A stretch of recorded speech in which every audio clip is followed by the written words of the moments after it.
For the repair of the HF PCB, the following procedures were necessary: replacement of various electronic components and general cleanup of the unit. For testing, we add a 24-volt DC power supply, a speaker to the PCB's output, and a frequency input signal.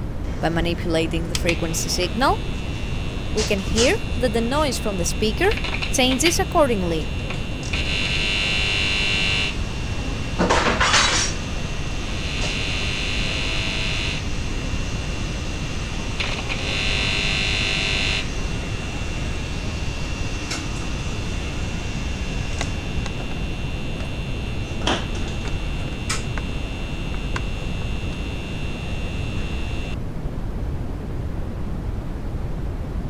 No further testing is possible due to lack of additional units.